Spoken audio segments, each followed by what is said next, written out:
Hi guys, today I'm showing you how I made this pear and almond cake. It's really easy to make and you can do the whole thing by hand, so there is no mixer required. The ingredients are listed in the description box below, but as a note, I've used self-raising flour in this recipe. If you're using plain flour, which is also known as all-purpose, you will need to use some baking powder.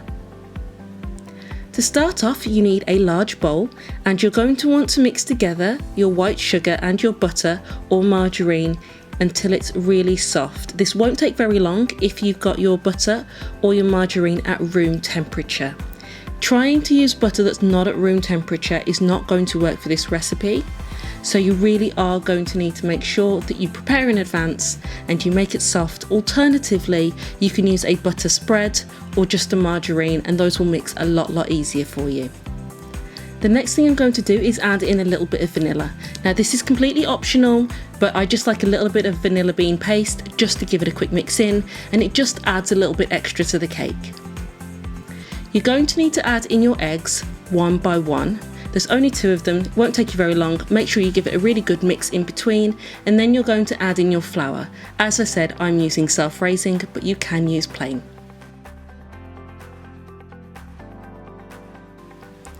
So give that a good mix in, but be careful not to overmix. And the next thing that we're going to do is add in our almond flour.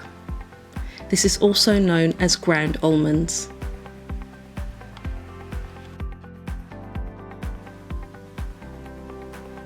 So give that a mix. As I said, be careful not to overmix any of these dry ingredients. So it doesn't matter if you can see bits that are not thoroughly incorporated. As you add each different ingredient, you'll be mixing it a little bit more and eventually it'll all be very well incorporated. So I've added some flaked almonds to this part. You don't necessarily need to if you don't want to, but I added just half of the almonds, so just 50 grams. And I've also added a touch of milk.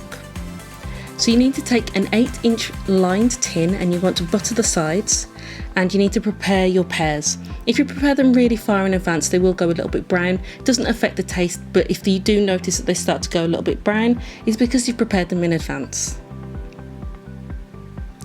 I put the batter into the tin and then you just need to put your pears on top. You don't need to push these in very far. They're going to sink and the cake is going to come up around them, so don't worry about trying to push them in. Put the cake into a preheated oven for 25 minutes and then take it out. You have to work quite quickly at this point. So take it out, put on your almonds, add a little bit of vanilla sugar if you want to, and then you're going to pop it back into the oven. Now with the almonds that I've used for this recipe, I have listed 100 grams. I added 50 grams into the batter and 50 grams on top. You don't need to add as many flaked almonds as I have, so it's personal preference.